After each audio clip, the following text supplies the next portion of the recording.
texting me pictures of a house in Florida that they're looking at. Nice. Yeah, we have Mullet Man. You got Solo. Yeah. Alright. No big deal. Let's kick this shit off. Welcome everybody to the Crossover Podcast. My name's David. This is Paul. I don't remember what episode this is. I've stopped keeping track. I don't even care at this point. Paul, what you been up to? How you doing?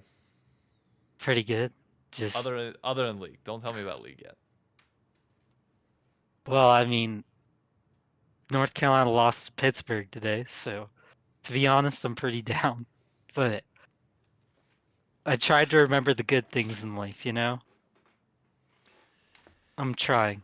Such as And luckily, TSM's 2-0. God damn it. I didn't say it for a good 10 seconds. It's pretty good for me. You know, okay, here's my thing. You guys are 2-0, but the quality of your wins is not good. At all. I mean, you had 5K goal deficits in both games. But okay, you can look at it that way, but I looked at it the other way. Like, I was like, bro, we might be like the best team fighting team in the league. Like, FlyQuest would like to have a word. yeah, but you like, even I'm not the only one who said that. There's a lot of people who've been saying, you know what I mean? We look like an insane team fighting team. You do, but it's one of those that the quality of your wins does, like, who'd you play? Yeah, but if they can put together early lanes, like they should be good. But I think that's the problem. You're not going to get early lane advantages consistently. Like, it's just not, you don't have the players for it. I love Neo to death, but Well, like, the bot lane can figure it out. The bot lane can put it together. I think they can. Boogie's not bad. But like, put it this way, this does not change them in my power rankings at 9th. Yet. I'd be willing to drop Dignitas for now. Like, a little bit further. I'll swap TSM and Dig. You still leave Immortals above them? No, I put Immortals 10th. Oh, you leave GGS above them? For now, yeah. That's who it is. Okay. Even though GGS's record is bad, I still feel like you at least have to admit that you kind of misjudged Maple. Not really. I know that he can pop off. And I think if they were going to get wins, it's going to be early. I think come later in the season, like, your best case scenario, you have to finish this first round robin like 6-3 in my mind to be able to make playoffs, because I think you're going like 1-8 down the stretch. Really? Yeah, I think every other team is going to step up so heavily come the end of the split that everything that you're doing right now is technically like irrelevant.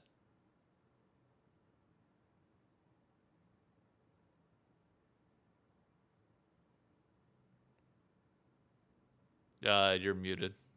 Or muted? Now you're good. Oh, okay. I don't know. I don't know. No, it was like, I took it as, hey, they obviously they need to figure out laning. Like, they're gonna have to do better in lanes. And you can chalk that up to a couple things. You could say it was nerves. Boogie said it was nerves for him.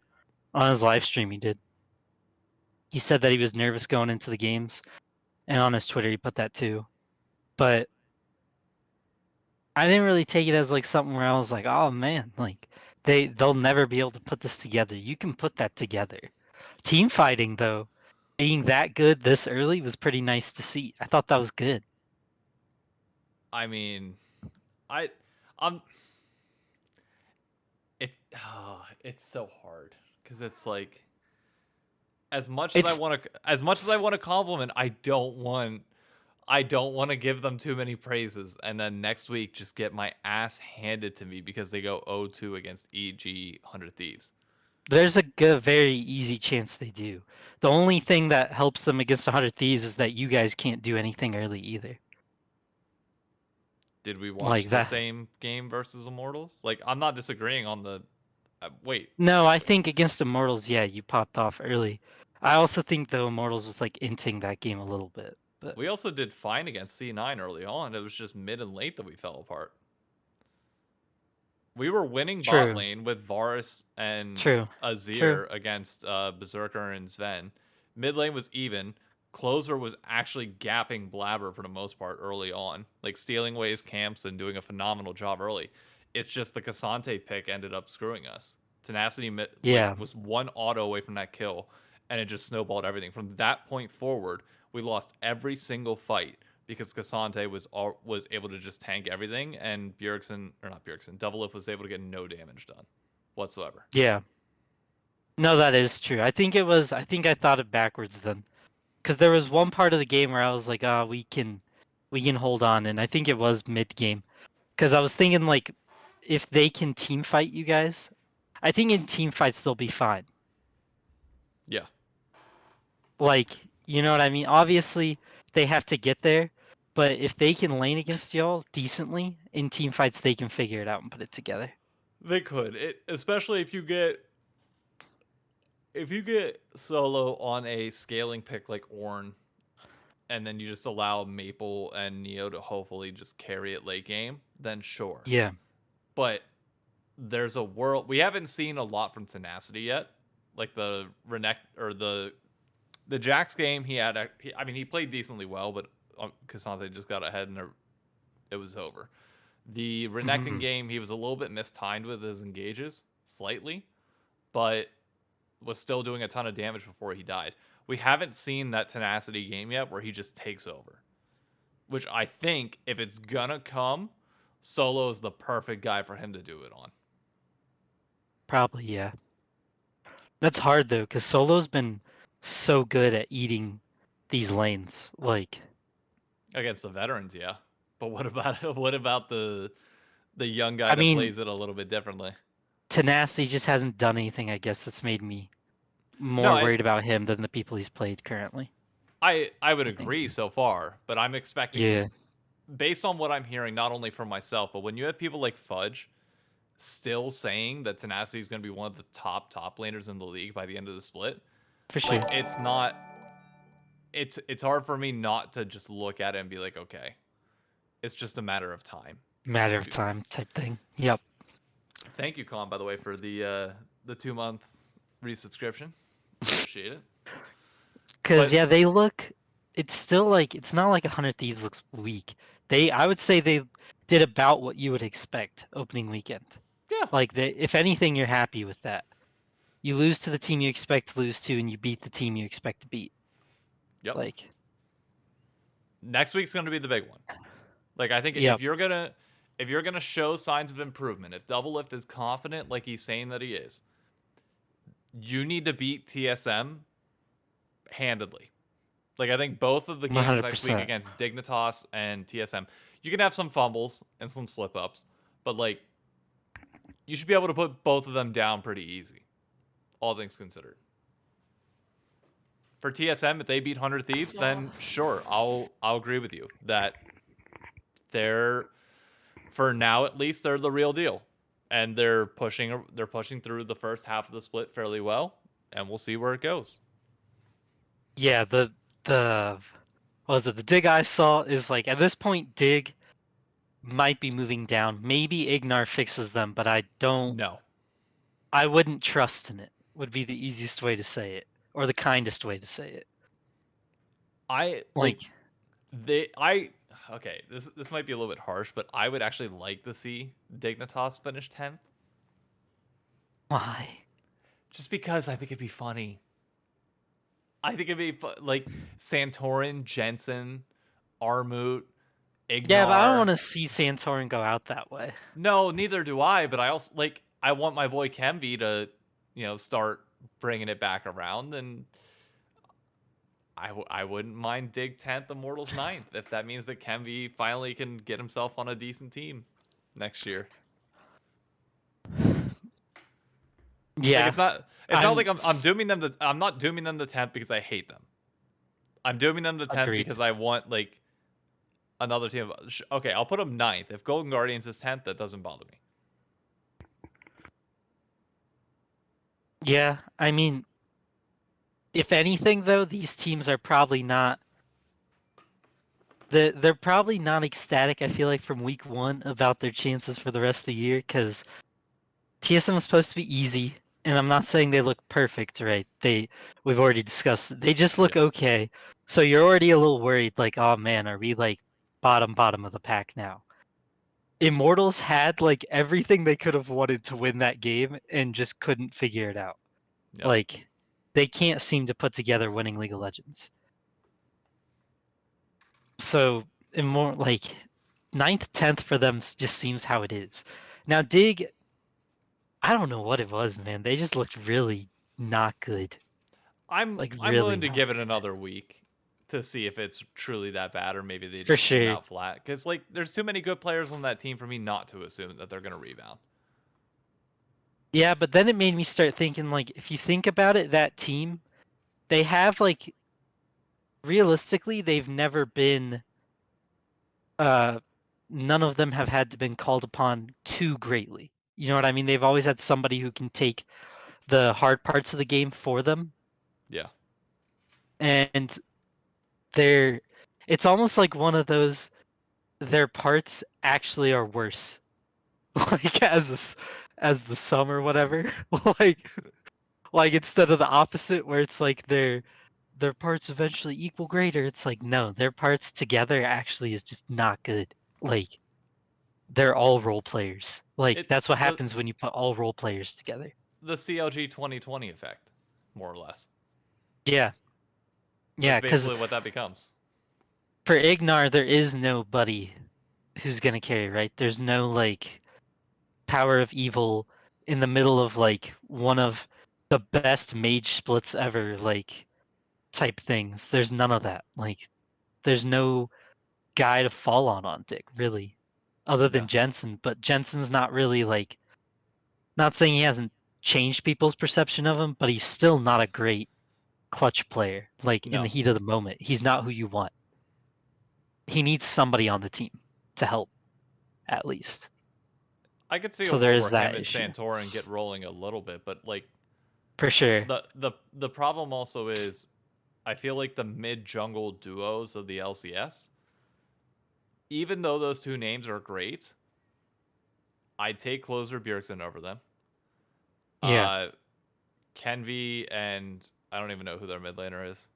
A It's probably Blaze another guy. Olive Oh, is no, under okay, them. they I would not. Them I put under. Golden Guardians, Gory, and who's their jungler? River. River. Yep. I would put Gory River above. Uh, But they haven't had Gory yet, so no. So, but that's on by yeah. the end of the split. I'm Oh, I assuming see that what you mean. Yeah, yeah. they'll be above, and then everybody else, CLG, Palafox contracts, I definitely put above them as of right now. They've earned that from last split to be able to say that. Yeah. And so And far Boogie looks better. yeah, Boogie, yeah, Boogie Maple look good too. So it's like there's not a duo that I sit here and say, wow, yeah, I'd No. really take Santor and Jensen over them. Like they're great players by all means, but they're just like Yep. the talent around you has gotten better, and you have not. Yeah, you're still what you are, which is great. Like they did a lot of great things in LCS. It's just that as time's gone on, they haven't really gotten better and everything else has, so like FlyQuest's low key is insane, like what they have. I actually need you to give me 5 minutes. If you want to talk about FlyQuest, go right ahead, and I'll come back to that. I apologize. I need to step out really quick. No, you're good. Do your thing.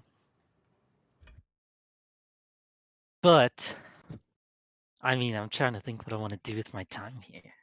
Do we want to talk FlyQuest or do you want to just go on the longest spiel of why TSM is the greatest thing that's ever happened to North American League of Legends? Or we can talk about FlyQuest, who have won a total of nothing championships. They've won nothing. Just gonna remind people that. Just want to remind them. But no, actually, I'm a big fan. Oh, Hard Roast to 100 Thieves? I mean, bro, they're old. Like, have you seen them? I mean, the rookies look okay, I guess, but the rookies also hard inted on random picks, and then they put him on a champion that you literally don't have to touch your mouse. Like, It's kind of insane. I just cannot believe that they went, oh man, pick your pocket pick, buddy, and then said, here you go. Here's a cat because apparently we can't trust you on your pocket picks or your special stuff. So, pretty Sigma male grind set right there, in my opinion. But, whatever. And then you have what? TL, bunch of bums. Don't even need to talk about them. Cloud9 still look good. Still look great, to be honest. Stupidly good team. Kind of annoyingly good team. Who else? Trying to think. FlyQuest, another annoyingly good team. Like, you don't need to have that many people that are Korean. It's kind of annoying at this point. Like, you don't have to be that good. Really makes no sense.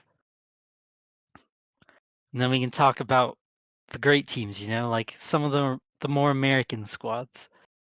Or North American squads, my bad. Like, what's going on about, CLG? A great 5th or 6th place team. Good at coming back from behind, I guess. I don't know what you want to say. Like, EG can't figure out how to close a game.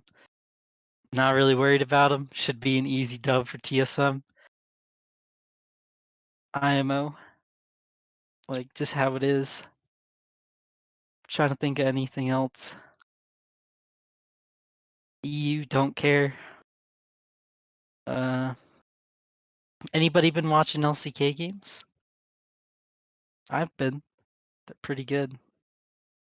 T1 had a nice comeback on Damwon, whatever they're called now, on Kia Gaming. But it was actually a pretty nice week. Pretty nice week of League of Legends if you like League of Legends. But also if you work nights, Korea is a great spot to watch because they have a really good broadcast for English. LPL's good too, but their English broadcast, I don't know, it's kind of hard to follow sometimes. Trying to think what else we can talk about that isn't just me watching Boogie stream all night. There's fantastic things such as well,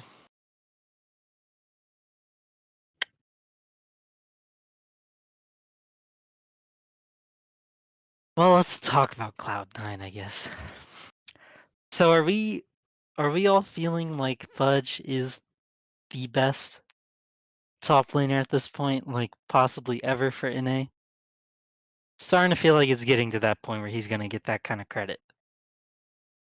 I guess what, he needs a couple more to catch up to Impact, like championships wise, but other than that, he's gotta be one of the best individual laners, no? Like, kind of the best. Dude's insane. Fudge looks great. Berserker still looks insane. As much as Dave hates him, Sven still looks really good to me. I don't know why he thinks he's bum, but he's decided he is.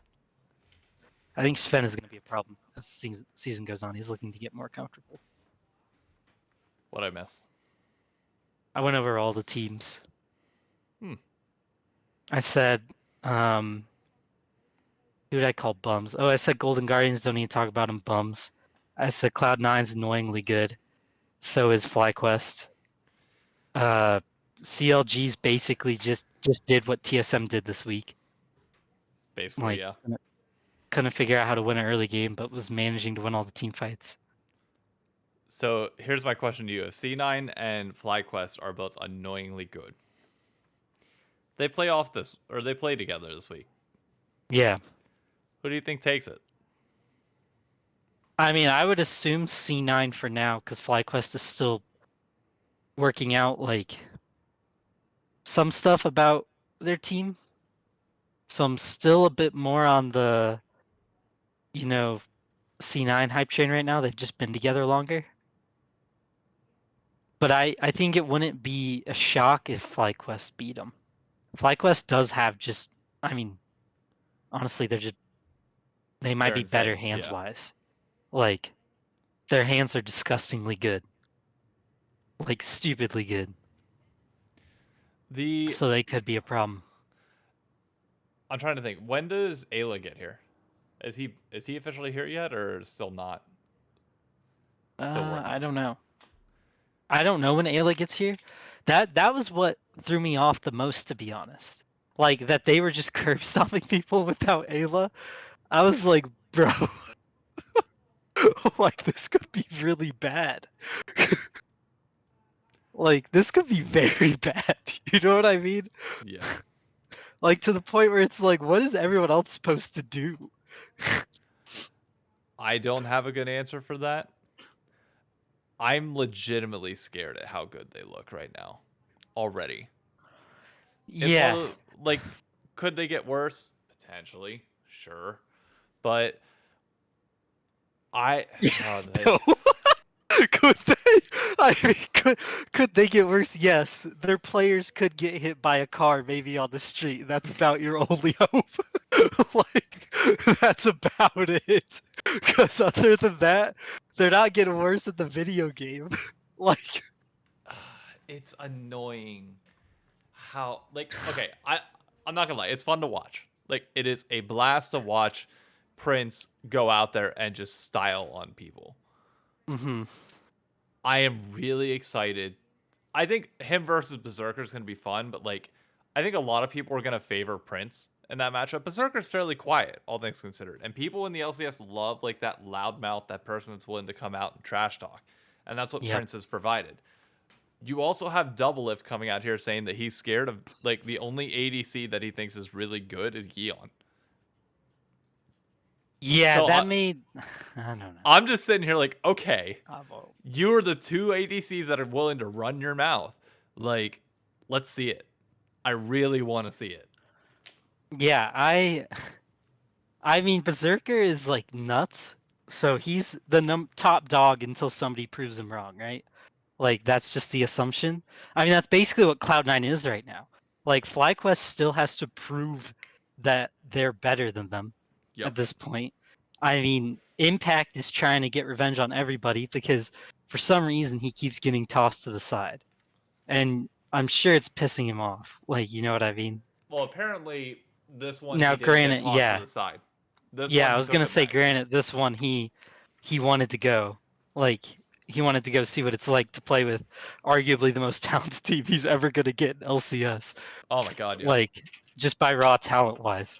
I think Spica has reminded everyone he can still be the best Oh, I jungler know. in NA if he wants to be. It makes me so happy that we called it too. That we said if you put good parts around him and he's just magically like gonna come back. Because I think it was Nick that was down on him, and like what has Spica done is like nothing but because he literally has had his entire team Well, yeah, well, crumble. it made me realize though, like people don't remember that he even won MVP. You know what I mean? Yeah. Like Oh, people that was don't a know. shock for me. I just assumed that everybody knew that. Yeah, I thought everybody was like, yeah, Spica's literally just waiting to win it all again. That's what I assumed we were all in the mindset of. But then all of a sudden you look at it and people are like, no, man, I think he sucks. And it's like, huh? Like, you think Spica's bad? And then you realize, though, people really only remember what they want to of somebody. And when they're disappearing, like, are we really going to talk about Spica? No. Like, we're just No. not. But I think they're starting to remember.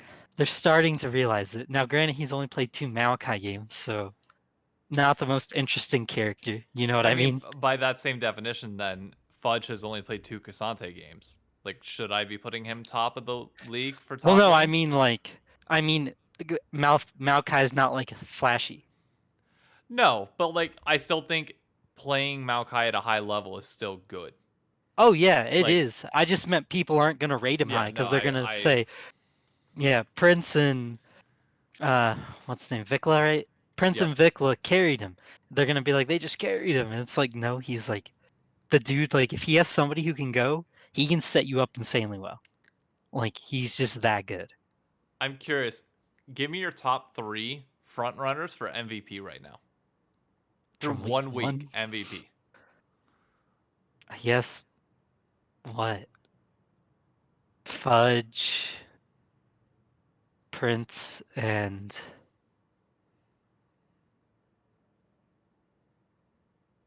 Fudge and Prince. I don't know. I don't really have a third I would put that I Spico think up there for now. Spiga.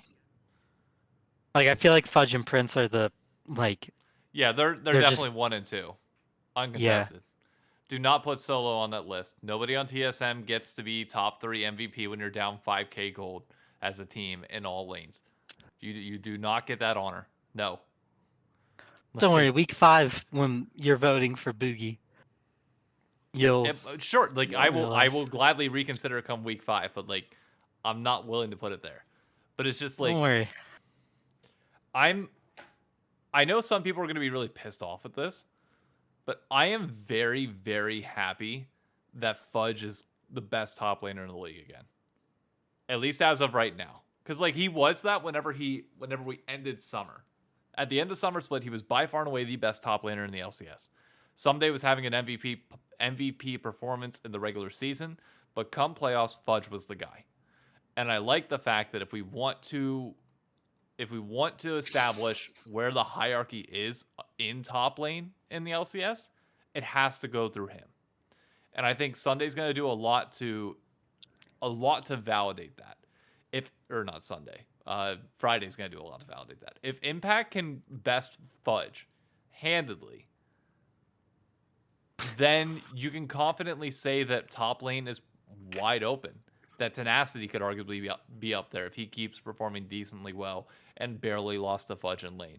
If Impact obviously plays well, then it is what it is. But like, if Put that on the banner in the compound. what? Barely lost lane to Fudge. I hate you.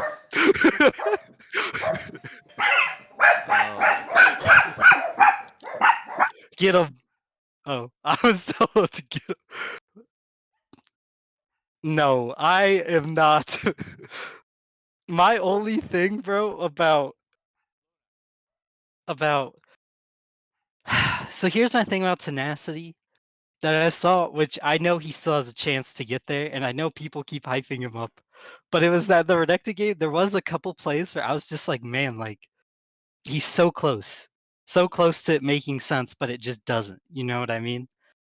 And it's hard to like I don't know what it is. It's hard for me to be like, unless you're a fan of him, it's really hard to believe in him still. Like I'm still struggling with it. I mean, I'm not a fan of it. I just like it for the storyline purposes. Like I think Well, yeah, just he has established himself on that pedestal that's like I don't think anybody's sitting here cheering like, oh yeah, Fudge is on top. I hope he stays there for a long period of time other than C9 fans. I think it's one of those where like Fudge is on top, but we're waiting to see who's coming. I see what Because you mean. like there's that narrative of like people want to knock him down a peg. And there's no top laner in the LCS that people can really get behind as like I don't know, like Impact and Someday are great examples of players that are great and can be better than Fudge in isolated moments, but have little to no personality, at least on like the broadcast side, to put themselves up there. I know Broken Blade at one point was No, no. Our current one. Solo. Get the fuck out of here with Solo. Solo's going Solo's about to be the pride and joy of NA when TSM wins it all. No, he's not. No, he's not. Solo's been to LCS finals before. Granted, he hasn't won one. He lost what, 2 of them in a row? 2 of them in a row on FlyQuest. And got gapped both times by who? I miss you, Broken Blade. I really And do. and Spiga. and no. Who's the other Oh, top laner? I don't know, to be honest. Fudge. Fudge? Oh. Who cares? I'm kidding. Solo allowed Fudge to win his first ever split of LCS. I mean, it helped all the other players they had too were pretty Agreed. good. but, but Wait, Fudge came 2020, right? yeah, I think so. I'm not misremembering. Like Or they won the COVID split. What? Hold up. Now you have me curious. Am I I'm not. talking out of I my don't. ass? Either way, who LCS cares? spring split Like 20. Fudge never had Boogie, so you'll never know. But I hate you. but an actual question, like this kind of stays on the top lane, I guess, idea. It was But still licorice, by the way. it At that, was. it was licorice at that time, so never mind. Hmm. Hmm. Hmm. So Solo's never been gapped by Fudge. No, he Ignore got the gapped last by two seasons. Shut he up. got Shut up. gapped by a Shut up. worse top laner. Shut up. Shut up. Shut up. But I did listen to your Neo interview, and there was a part where he said getting to MSI is my goal, right? Like, I really want to go to MSI. And I was just sitting there, and I was like, I want to see them at MSI because I'm a fan of them, like, right? Like, Yeah, being second place would be phenomenal for me. If they lost in finals, at this point, that is fantastic. That's a good year. yeah. That's a breakout year. Like, but when he was talking about being at MSI, I was just thinking in my head, like, gosh, those Korean tops and LPL tops are gonna have a good time. Like, it's gonna be tough. It's gonna be real tough if we go. Like, I don't I know. I'll be honest. Like I know, like, there's a strong, like, it's not very possible they make it. I get that side of the coin too. I feel like I have to mince my words a little bit more now that I know that there's a possibility that I could talk to any one of these players at any given moment in time. Granted, none of them probably True. watch my shit, so it's not like I'm worried about anything just yet. But I I think if we, as of right now, if we send any mix of FlyQuest, C9, 100 Thieves, I'm happy. FlyQuest, what? EG, EG, I think looks good with ADC picks actually going to be swinging more towards FBI's favor here shortly, but I'm not convinced. Just throwing in 100 thieves there's. What do you You mean? ain't slick, pal. I'm not. I'm not doing anything. Just being honest. You ain't slick. I legitimately think 100 Thieves is going to be a top 3 team at the end of the split. I You're seeing something I'm not, because I don't like what I'm seeing from them. I saw enough from that second game to feel confident. Granted, it was Really? Immortals. Granted, it was Immortals, but the quick progression in voice. I don't. Did you listen to their voice comms video? No, I don't Do watch other yourself a teams' favor. videos. Do yourself a favor and go listen to it and tell me it's I not the will. biggest difference between two games in 2 days that I've heard in the last 5 years. Like the development was so quick. Now, granted, it's against a weaker opponent, but still, if that's the level of improvement, and if you are going to continue to grow, then I have full faith that they can hit third. I really do, especially with Yeah. TL underperforming early.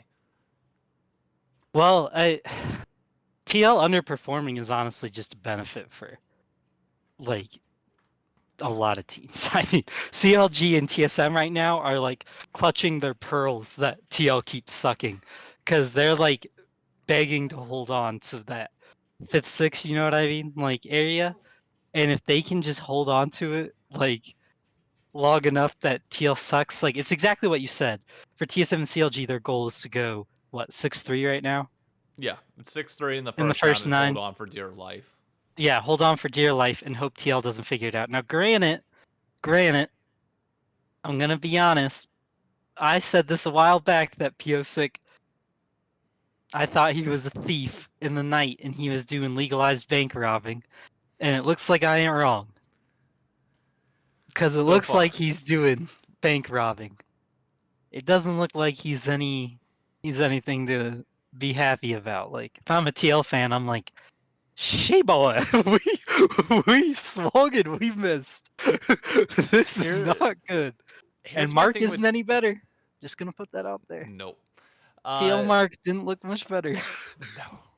Here's my thing with Team Liquid. If you're doing the model of we have the hardest working players and we're going to work harder than literally everybody else in the league, and you're saying you've been doing so far, shouldn't that show already? I know Harry and Yeon need time to develop into their roles. By all means, I already think Yeon looks incredible. Like even in the games that they've lost, he has looked great. Harry is definitely a little bit of a worry. But more importantly, Pioshik and Summit, like, if that's the performance you're getting out of them all split, you're in trouble. You're in deep trouble. And Yeah, it's not like things are going to get any easier. no. I would with TL, I was expecting them to come out the gates swinging. We Yep. work harder, we do better than everybody else early on, and then you get burnout towards the end and it starts fading down the stretch. hmm You're not going to put in any more hours than you're already putting in right now. Like, No. sure, it might And be more effective if you change up the way you do it, but like, parading around the we got grinders thing is just so, I don't know. Well, I should have made fun of it more earlier on, to be honest. I didn't make fun of it too much. I just let it be.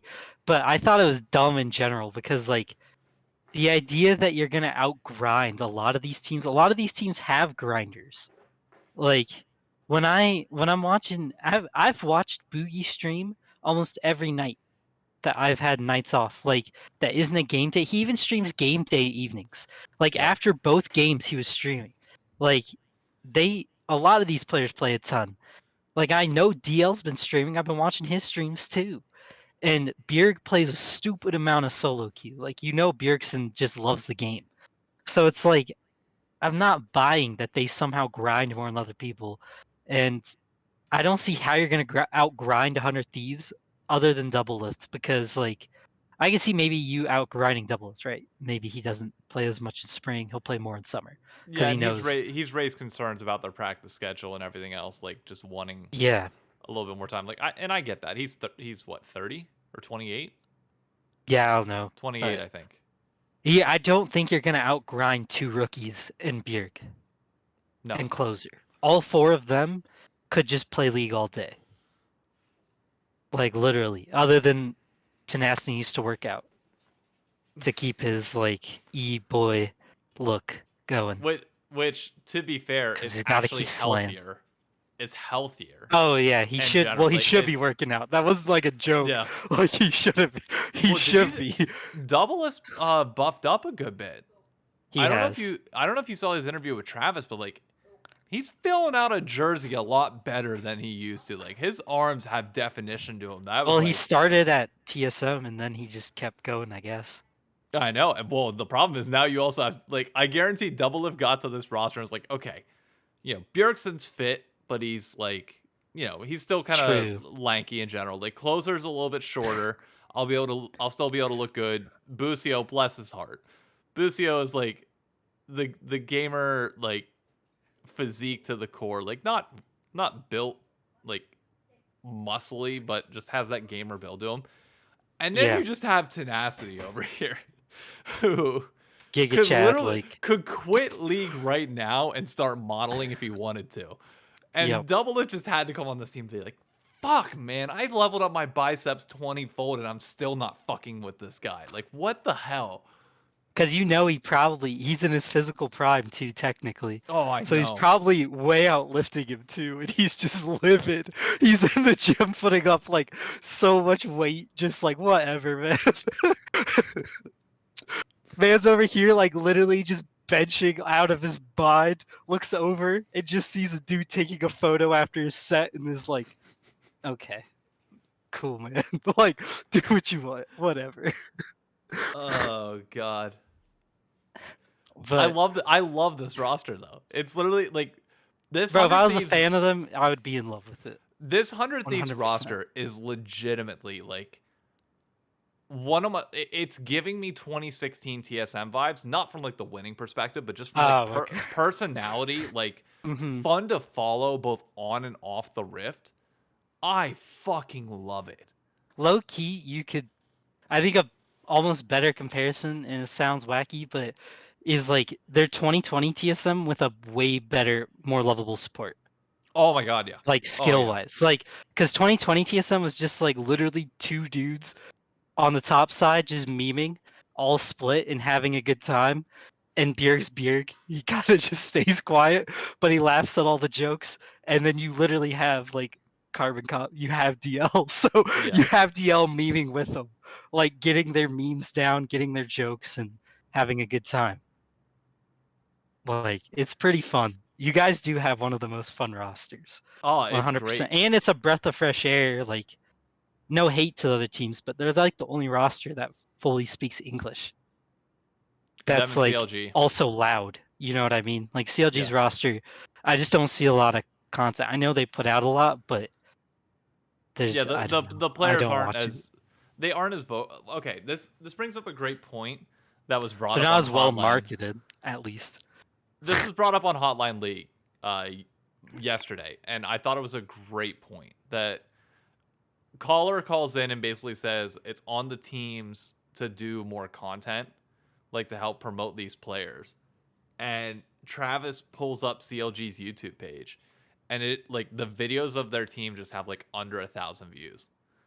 And it's like they're doing everything right that you're technically supposed to, but they're not building a brand and connecting with people in the same way. And like it is so blatantly obvious when you look at 100 Thieves versus them, just the types of interactions that the players have with the community. Tenacity's relationship with Twitter and interactions is more similar to the way that Fudge has done it. Busio occasionally chimes in, but Busio's a little quiet. He could be a little bit more outspoken if he wanted to. Bjerg and Doublelift don't have to do shit. And then Closer's the guy that like is gonna he's not gonna say much, and that's fine. You need one person that doesn't like demand the spotlight like that. But like the way they interact is just different. And I don't know if that's a byproduct of also being on 100 Thieves and having this hype machine around you. Like they were with Kid Leroy on Thursday prior to their games. Like that's nuts. But then like CLG, like I love Dokla. I love Palafox, Poom, and Luger, but like you just they do not come up on my interactions and Twitter and on social media really at all. Yeah, I know Luger has been like building his own brand that I've actually been enjoying a lot. I don't know if people like pay attention to him a lot, but he's been like wearing sunglasses and like posting pictures in sunglasses all the time and like just acting like a Sigma male, like he's a grind setter. Like he takes videos of him on the beach and then says living the best life ever and stuff, like stupid stuff like that. That's like memey and funny. And Yeah. you know, that's my kind of humor. Like I eat that stuff up. I think it's Yep. hilarious. And when he put the sunglasses on after they won, like I will say it's crazy how old a rivalry can run deep. I still hate them to my core, but I did laugh pretty hard when he put those sunglasses on. Like I watched them come back, and I went, "Damn, hate to see it." Like I was legitimately like, "Hate to see him come back. Would have rather seen him lose." But when he slapped the sunglasses on, it made me actually kind of go, "You know what? I take it back." Like that was pretty funny. Oh, That it's was great. pretty Like good. it's one of the reasons why I started watching BDS games so much. Because I don't know if you True. saw what did you see what they did with the LEC? Yeah. Yeah, they brought The in ambulance. the ambulance, and Yeah. then they bring out a dolly, and they're all like rushing a lion in Yep. on a gurney. It's like, oh my god, that's brilliant, and like Yep. it adds character that is Hmm. so severely lacking with so many teams. Like the Golden Guardians piece of or like their content piece saying like fuck you or like basically if you're gonna doubt us whatever sure great, Yep. but you have to build on that. And I You do. haven't like since that piece, have you heard or seen anything from Golden Guardians that has made waves? Well, you have no, because you also have to win. I don't think you Kinda. do. I don't think you You do. have to win something. I don't think you do. I think you can build a personality still You around do? that. Like Maybe, there's yeah. got to be something you can do and just like I don't know, engage more, dude. I don't know. Like Khan brings up the point like yeah, we're barely pulling 100k viewers, but there is so much online persona to be had. Like yeah, sure LCS is only pulling 100k, but you know who's pulling 20, 30,000 every time they're on? The various different other variety streamers in many other different categories. Like if I'm a pro player and I have like 2 hours of free time, like I don't know, try and like collab with somebody outside of League that's like a big name somewhere if you can. Like I don't know. I'm just trying to spitball ideas or think of anything here to try and help grow them because it just feels like nothing is working because you're just trying to brand yourself as like this professional League of Legends player and it's like well then yeah, winning is the only thing that's going to matter, but if you build Well, I yourself a think Fudge personality does a good beyond that. job. Fudge also had the LS factor to his credit. Yeah, but I just mean he's done like a decent job of like putting out stuff that's different from League. Yeah. It's just not like I don't know, it's not content that is going actually I think it would. It just doesn't pop off a ton. I don't know why, but it's like horny content. Oh, I know. And it's like I don't know, like it's I guess like horny content just isn't as popular as I thought it would be. But I feel like it is a pretty big category. Like you can get a lot of people to hit. Oh, it absolutely is if you do it right. Yeah. I think it's only tougher because horny content, like, so it can get likes, right, from a younger audience, but the younger audience that might come into League isn't going to just latch onto it because there's not as much liking they can do because some of them probably still got parents, whatever, what have you, like things that they're not social pressure, that they're not going to like it as much or retweet it or interact with it. Yep. Like there's certain jokes that they can and can't. Like, and they know that, and they might just be in an awkward stage where they don't want to interact too much with it, and they're trying to figure it out. So it does kind of limit your audience, I don't know. but it It's makes interesting. sense in my opinion because it is audience like the League audience is getting older. Yeah. So I think it's a pretty funny route to go down, at least. And they've been funny tweets. I thought they were funny. You're going to the ER right now? Go to the ER? You muted myself real quick. Yeah, you're good.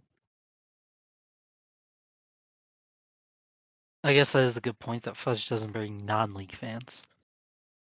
Yeah, there's only so many OnlyFans people who will come to watch LCS. Well, just said the word come.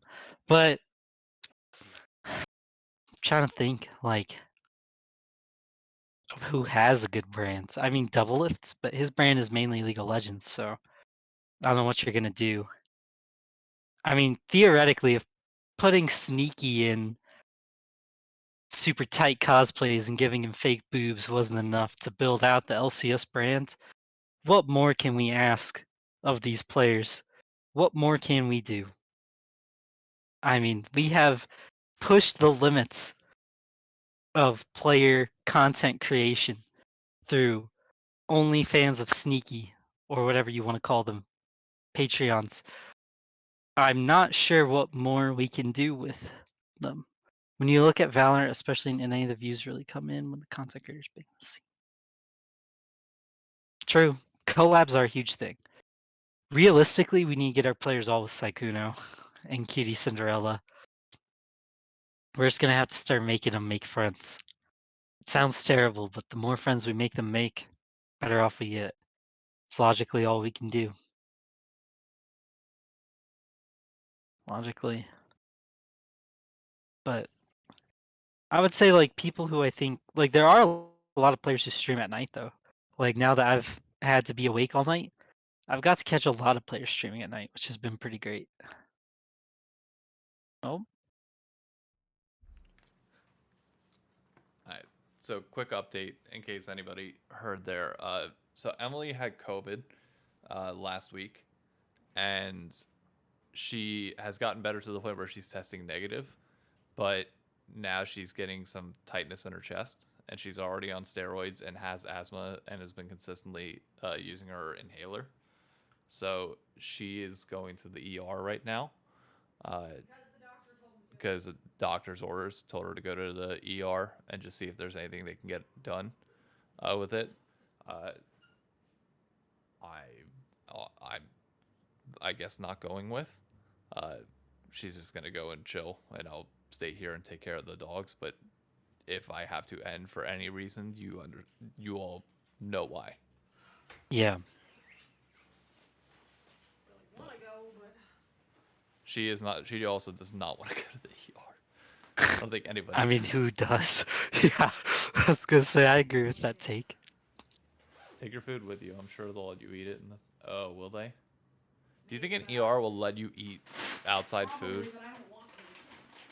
What'd you get? Don I mean, Burrito? yeah. No, I got a different ramen place I've never tried before. Ramen? That's gonna be a tough one to reheat. Yeah, I'm not gonna eat ramen in the emergency room waiting room. Yeah, that doesn't sound like a good idea. You don't want the whole place smelling. It sounds gross. There's our top 5 list today. Top 5 worst places to go to.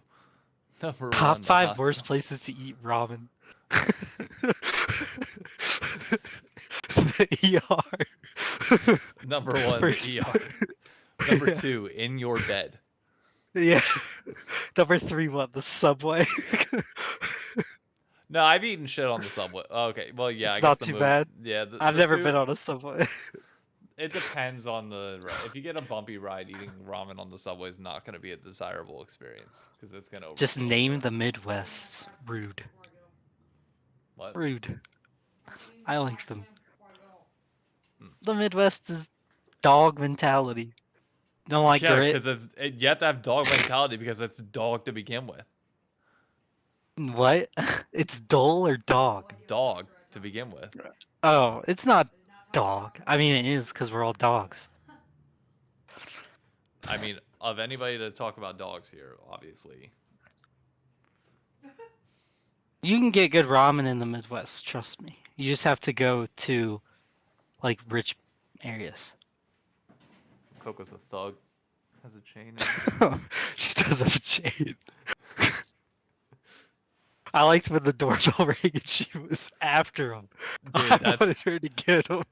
that is every time. Anytime somebody walks by, like she just goes and is like ready to fight no matter what. I love that kind of stuff. Oh man. Do we want to do subtopics? And Yeah, do there's those? actually 2 I kind of wanted to do, Alright, that's fine. If you want to but read they're through them, I was gonna pull. fairly quick. That's fine. I'm fine with this episode being a little bit shorter and only an hour. I want to try and get us a guest on for next week so we can just banter back and forth. But I mean, I always like a guess. you're more than welcome to invite anybody you want on. You are equally as much of a co-host on this as I am. Yeah, but you know people. I know a few people, and that's it. I'm trying to look at the schedule, but it won't load for me. My computer's been wacky. I don't know why. Well, while I'm there, I can ask for a note to get out of work. Will they pay you then? Probably not. No. That's so fucking dumb. If you're sick, I told you my mom worked for the government. I know. But I'm just saying, like any job, if you're in the hospital or sick, should pay Yeah, but I don't regardless. want to get fired. So I mean, not that they technically could, but well, they could. But I'm saying I don't want to keep seeming like I'm just calling out for no reason. So I want to actually have a doctor's note telling me not to go in. So, Is it? No, that's good. so I can, you know what I mean? So I can rest. That way they can't come back at me and say I'm just pulling out. No, that's fine. I agree with you. Oh, I'm just trying to go with mama. Hey, next week's not a bad idea All right. to For bring what? on Nick for TSM versus C9. I'll let you know. True. It could be nothing, but I don't want to take a chance. Sounds good. Let me know. Or we could bring on Mark. What card should I put the copay on?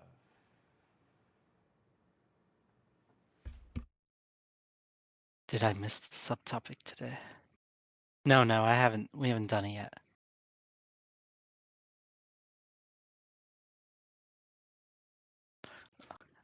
I think Dave is taking care of Emily currently, so we'll do it when he gets back. bit more time for me to just remind you all that TSM C9 destroys TSM. Sure, just like TL did. Huh, crazy. Crazy how all these top teams fall once they run into the absolute monstrosity that is Vietnam plus Korea plus Taiwan. Yeah. Yeah, the KVT loses to no one. Just remember that. Just remember that. Hasn't even lost yet. Hasn't even lost a game. Isn't that insane? The KVT hasn't lost a game. That's the Korea, Vietnamese, Taiwanese team. Jesus.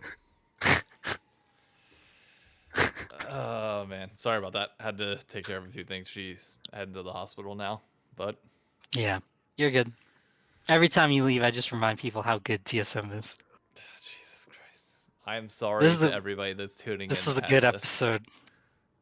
Oh god. Remember this Oh, guy? Boom! You're gonna. Oh, I should show you what I'm wearing, in Oh, in support of the matches this weekend.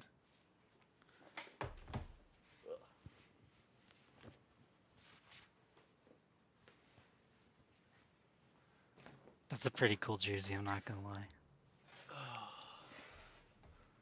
FlyQuest? I, for one, am supporting our new overlords, as they will bring us glory to the promised land. How much did they pay you to wear that? Goodness. You tell me. They put my name on the back of it, so They put your name on the back? yeah. Gross. FlyQuest and TL both have my name on the back of them.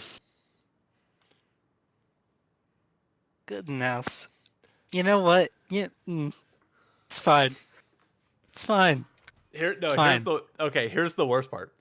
I I scheduled the Team Liquid New York City watch party for February 24th.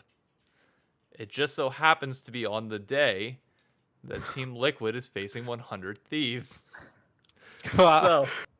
So here's my plan.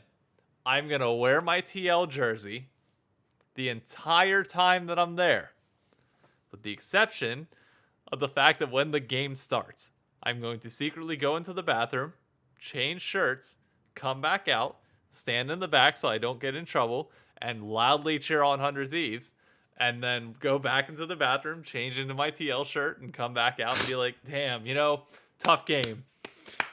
Sucks that we lost. It is what it is. Let's do some giveaways. Give away some jerseys, some shirts. Like, we got some TL merch to give out here. I'm TL Dave. Been here the entire time. Big Oh fan, my gosh. But I can't go into the venue wearing a 100 Thieves jersey. It's just gonna be bad. I'm Why? helping put on the event in collaboration with TL and supporting TL for the day. Like, it's TL's watch party in New York City. Oh. Yeah. So, like, I have to be very careful. I thought about wearing my 100 Thieves jersey under the TL jersey, but there's red on the sleeves that it's going to look a little too odd. So I'm I just hope going you to... practice your Korean. No. Oh. Well. No. But, anyway, so what's the two subtopics that you want to go over? Oh, also, if you don't say that this watch party, if it's not nicknamed The Grind, I'm gonna be sad and disappointed. The Grind? Why is it called The Grind? Yeah, because it's the grindiest watch party ever. You guys will grind harder than anyone at that watch party. Not like that. Not like that. Not like that. Christ, You're grinders. chill, bro. I mean, you may get a different crowd, but you are the grinders. Come here. You're not wrong. Ugh. Does TL even have fans? According to Degon's Twitter, Wait, what I've is read that they Degon all tweet? work. When he put I know TSM is TSM, but TL, what's going on here? Because we won the Who's Gonna Win fan vote during the game. in Twitch chat, TSM fans won like 67 to like 30 something percent.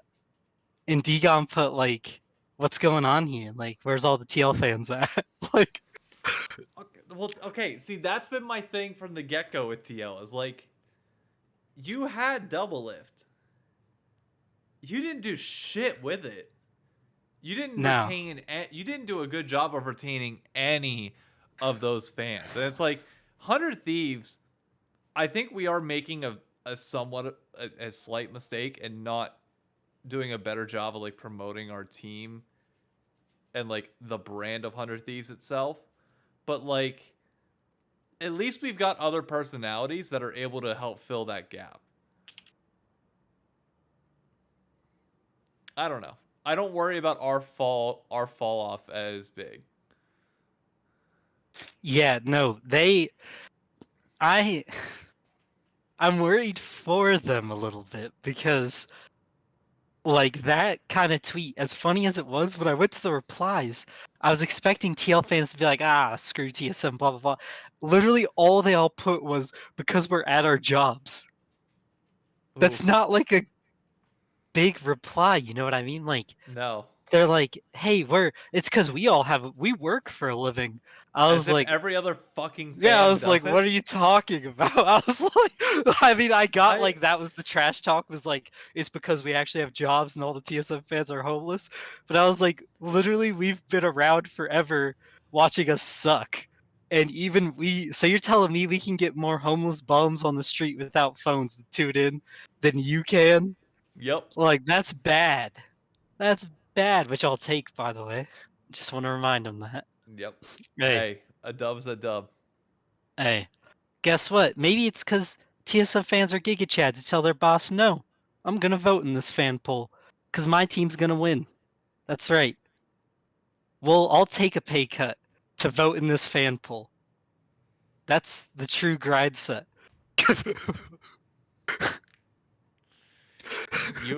You are something special. But the first topic, subtopic question is from Khan. Uh-oh. Thank you, Khan. And it is, which day has the more exciting schedule this week? Day 1 is CLG for C9, Fly versus Golden Guardians, Dig versus 100 Thieves, IMT versus TSM, TSM versus EG. Okay, I should have read the schedules. But 2 is Fly versus C9, Dig versus EG, TSM versus 100 Thieves, TL versus Golden Guardians, and IMT versus CLG. I mean, it's clearly day 2. Like, That's closer than you think. is it? Yeah, I think it is. Okay. CLG C9, I think, is cool. So here's the thing. You have to exclude C9. Well, I guess you can't exclude it. That's part of it. But like C9 FlyQuest is automatically like the best game of Friday. Like uncontested, hands down, the game that everybody's looking for. By the way, oh no, I thought that was somebody else in chat. That is the best game. You said the other games were I'd say 100 Thieves TSM is like definitely a step below that, but like the second best game. And then beyond that, I don't think any of the other games were like great, were they? What, on day 2? Yeah, on day 2. Barring those two games, was there any like good matchup? I mean, Fly C9 and TSM 100 Thieves. Yeah, that's it. But that's what I'm saying. But beyond that, Yeah, there's that's not. it. But day 1, you have Fly versus Golden Guardians is a curb stomp. that's not a good game. But C9 CLG definitely is. 100% Yeah. is a must watch game. Oh yeah, good game. Dig versus 100 Thieves is just slightly lower than TSM 100 Thieves for me. Like interest wise, I think from Yeah, the general audience. I would agree. EG And then plays 100 Thieves. That's a good game. EG plays. No, I'm saying EG plays Or EG TSM. plays TSM. That's That's a good another game. good game. That is a good game. But we can't have TSM and C9 be both the good games on both days. But I mean, it is with their current track record. True. It is. True. And then what was the last game? Immortals versus who? Oh, you get a fight for Oh, cool. it's basically okay, two children who are blind and deaf, Immortals versus TL. So we'll see who wins. I mean, that's actually a good game to watch too, though, because it's like Yeah, because you Immor- get to see um, who's hopeless. yeah, like Immortals is low. Like everybody's expecting TL to rebound and win that game. That is a trap game to the fullest because everybody and their mother is going is. to be picking TL, and Immortals could come out and shock everybody. It And actually if is. they It do, actually is. there is not a single game barring FlyQuest versus Golden Guardians on Friday that is not a must watch. Like, or Thursday, sorry.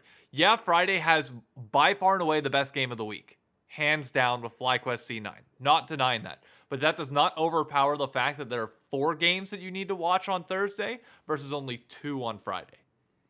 Yeah, because even the dig, that dig 100 Thieves game, I guess I haven't rated it mentally because you're talking like if dig loses, now we're starting to wonder where do we go from here. We're 0-3. That's not good. Like, where do we go from here? If 100 Thieves loses, we're very worried because we're essentially 1-2, like in a fairly not difficult game. So that game has some big implications. And Like, also behind it, you have Armut versus Kaz. Because Kaz was with Mad Lions on the true. coaching staff last No, year, that's and very Armut true. is now. Which I Do don't know you if you saw ban my. Nar? I did. Well, I did you did. see my interview with him? Yes. Yeah. Him saying like- he'll ban Nar. Yep. I was like, dude, that's toxic. He's like, it's his one trick. I was like, okay, you're saying it, not me. I Yep. didn't say shit. Just making that very Maybe clear. I was wrong. Maybe I was wrong. That's why the subtopic is so good. Because then you agree. learn things like this. If CLG beats C9, that is so big. So big. Oh, I don't think it's huge. gonna happen. I think C9 beats CLG pretty handily. Fly C9 though, that is the thing. Day 1 feels like it's all around a bit more complete. Day 2 is like, Those top 2 matchups are just well, insane. depending though on day 2 though, like we're talking an interesting thing would be like day 2 gets a lot more interesting if EG and Dig both lose. That game does. Oh yeah, if Because TSM at beats that EG, point, oh, yeah. At that point, we're looking at a really good 100 Thieves TSM, right? Like, we're kind of wondering which one's more legit than the other. yeah. And you already know they hate each other because Andy 100%, even though he's not going to be at the game, let's make that clear. You know he's talking to the players Oh yeah. a little bit about how he wants them to win that game. And Chai understands it.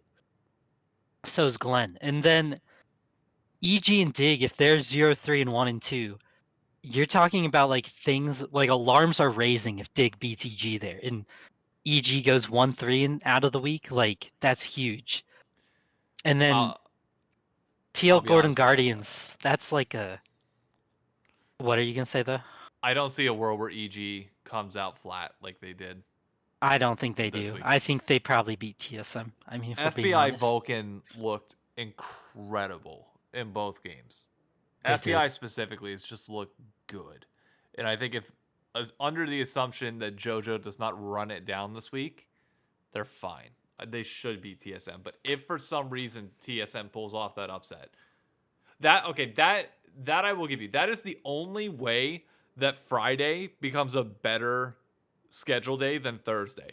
Is if Yeah. the results on Thursday go the way you need them to buy into the matchups on Friday. Yeah. Otherwise, it's just going to be likely a 2-1 TSM versus a 2-1 100 Thieves. Yeah. And FlyQuest 3-0 versus C9 3-0. And those are like the only 2 matchups that you look at and are like, okay. Really, And if Immortals- really liking this. If Immortals beats TL, right, then you're looking at possibly CLG gets caught lacking too, and Immortals goes 2-0 in a week. Like, Could. Yeah. you know what I mean? Because they prepared so hard for C9. And depending on how the loss goes, you never know. And then the TL Golden Guardians game, I mean, if TL loses to Immortals, like, you're at the Yeah, point where it's Golden problems. Guardians and TL is like a worrisome game. Like, you're watching it to see if TL's literally just dead. Yep. But it's not a good game, and I don't think it's a must-watch. I don't think there's anything that could happen to get to must-watch territory. I will say this would, I mean, even though we're only 1 week in, it just feels more entertaining. It does feel a lot. Like this is a trend that interesting. continued from last summer that I'm happy is continuing now, where it's like even the lower tier teams, at least for now, give you a reason to watch. Yep. And I hope that continues. But I thought you said that was going to be a short topic. That ended up being a fairly. I thought it would be a short one, because I was gonna do another one, but No, let's do the I other don't one. know. Fuck it. Oh, you did. I got nothing else to do tonight now, so.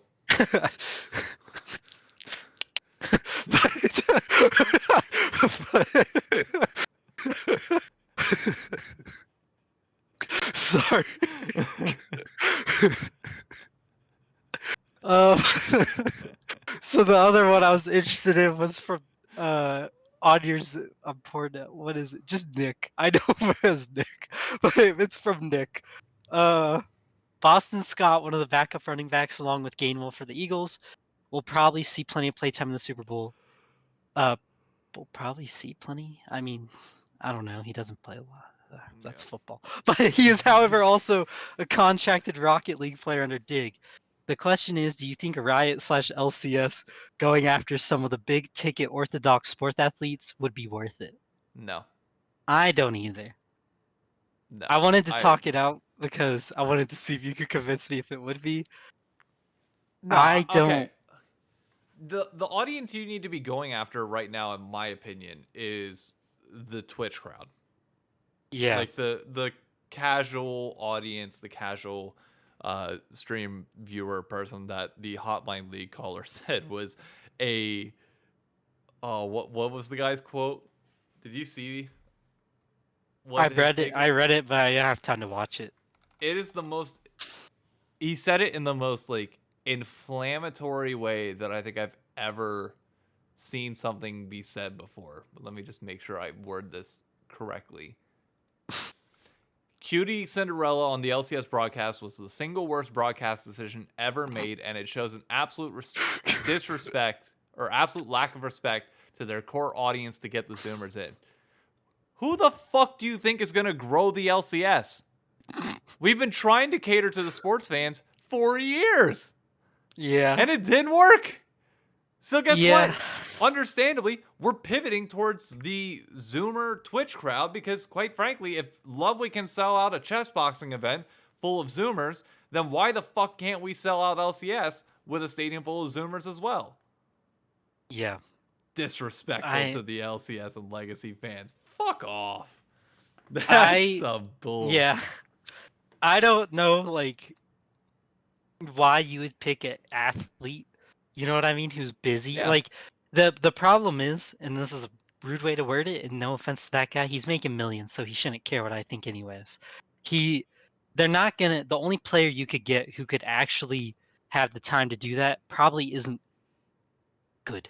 Let's be honest. They're not, like, they're probably, well, they're actually good. They're just not great. And they're not going to have huge outreach on social media. Their outreach is probably more gamers than it is Legacy fans. So you're not going to get Legacy fans to buy in because I highly doubt Boston Scott is getting your dad to watch LCS. Like, he just isn't. Maybe some Philly dad, but he's not getting my dad or your dad. And they're not going to get 32 different players from 32 teams to try to convince people to go watch LCS, and even then the old head who does see it, maybe you get a couple millennials who see it, they're gonna see it and go, oh, this is only in LA? Like, what? Yep. They're gonna be so confused. They're gonna be like, why is a Colts player from Indiana trying to get me to watch like a match that's only played in Los Angeles? And my other thing is like with Scott signing, as Charlie pointed out in chat, he's really fucking good at Rocket League. Okay. Like, really, really good. So it actually makes sense that, like, he carries weight within the casual Rocket League community as well that can then blend into the esports side. And that's one of the things where I think people underestimate Ludwig, Cutie Cinderella, etc.'s impact, because there are so many people that play the game of League of Legends casually that do not watch the LCS. And if you can get that crowd, or even just a portion of them, to tune in, which is going to be much easier than trying Yeah. to grow the game as a whole, which believe me, I'm trying to do. It's not easy. Like, you take that 10 out of 10 times. So Yep. there's no athlete, there's no celebrity, there's nobody, barring like Alexandria Ocasio Cortez and one other congressman, both publicly play League and have talked about it.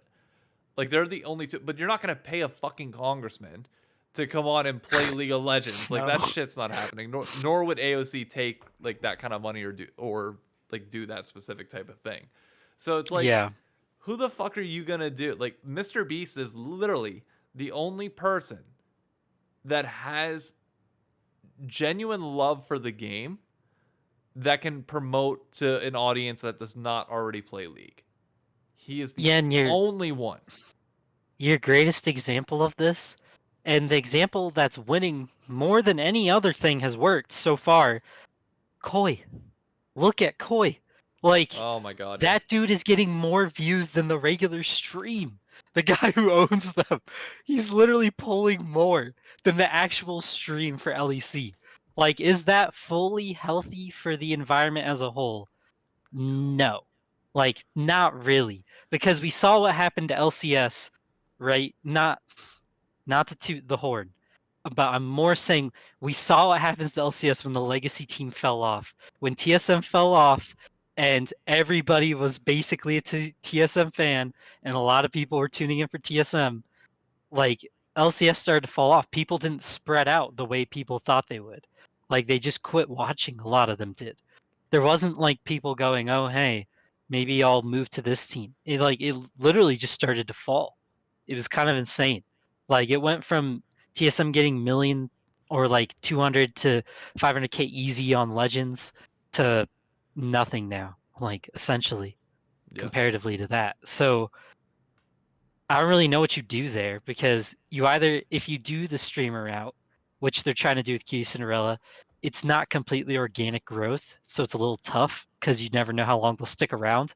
But it's probably at least your best shot, like, because it's that, or you do the Koi route. You let Mr. Beast buy a team. I mean, yeah, there is a chance they grew old and they just quit watching, but I mean, I think it's a compounding effect, though. I think it's Yep. very easy when you're getting older and your favorite team starts to lose, you just quit watching altogether. Yep. No reason to keep watching. It's like younger Lions fans. Like, until the Like, Lions start winning again, they might not come back. I know people hate the comparisons to the traditional sports, but like, Cubs fans waited 100 years. Yeah. Like, I don't buy into the whole like, you know, your team starts doing you get older, you just don't watch, your team does bad this. No, it's like, we just haven't done a good job of cultivating like that cult like following for Yeah. teams. And that's just that is never going to come until you have some sort of local play that can help benefit the community.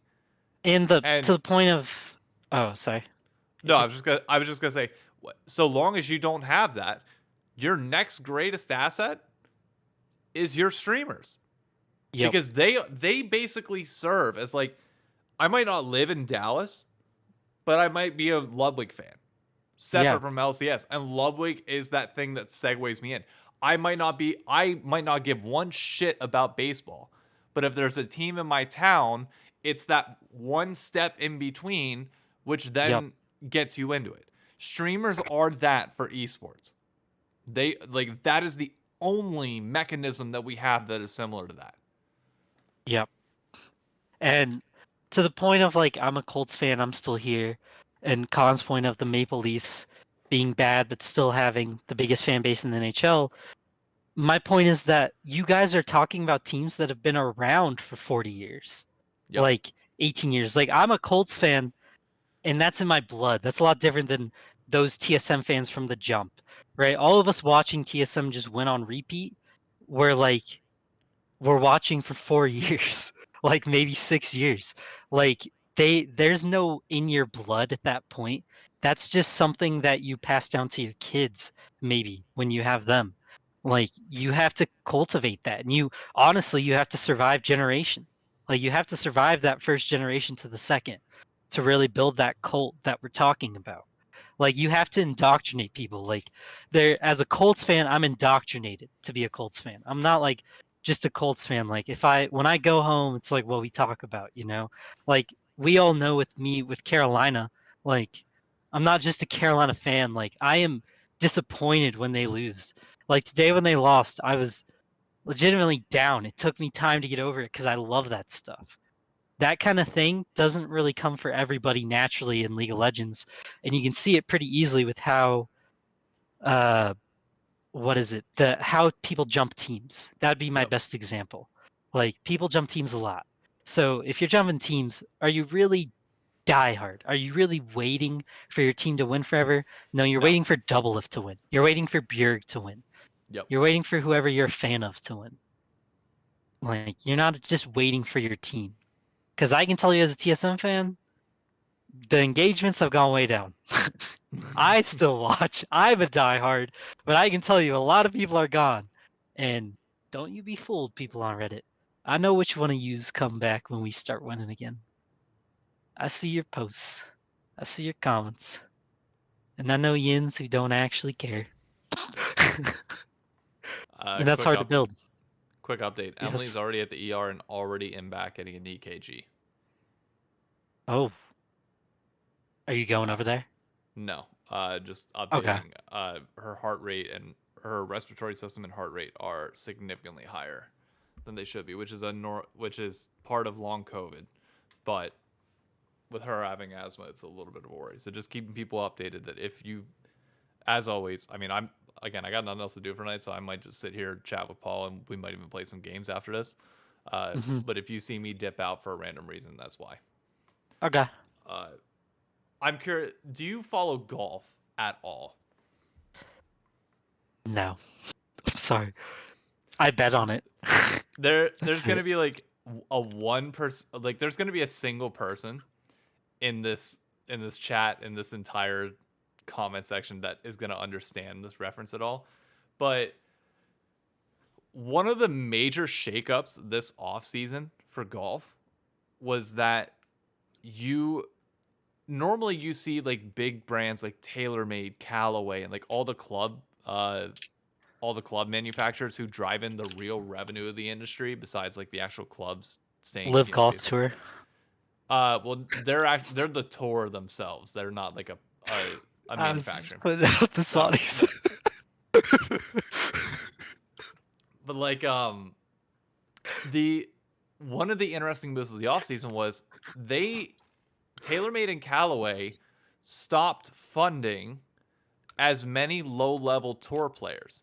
So the equivalent of this would be like if everybody in the LCS got to sign individual sponsorships on top of all their team stuff, it'd be like Razer signing, say using TSM for an example, say Solo, like a decently well-known player, but like not top of the league. They stopped signing him and instead sign content creators, showing that there's a shift away. The golf industry just went through this because TaylorMade and Callaway cut some of their spending for tour pros and gave it to content creators. Those that might not know the names Good, Micah, and Grant Horvat, as well as Rick. Rick Shields didn't get sponsored, but Bob does golf, or Bob does sports, and like a few others. They all got signed to club deals with TaylorMade and with Callaway over tour professionals who have historically gotten it for years, because they now believe that content creators can sell more and do better advertising than the athletes can. And it's the same thing in esports.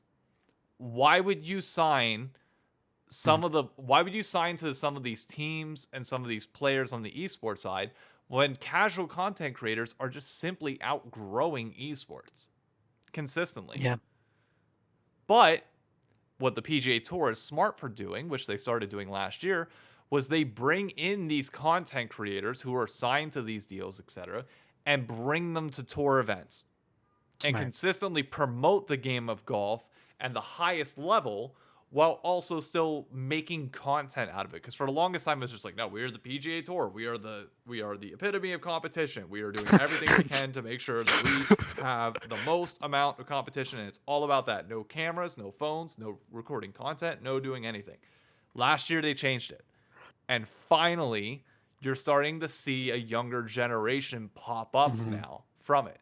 It's the same thing here for the LCS and everything. Like you need to rely on these content creators.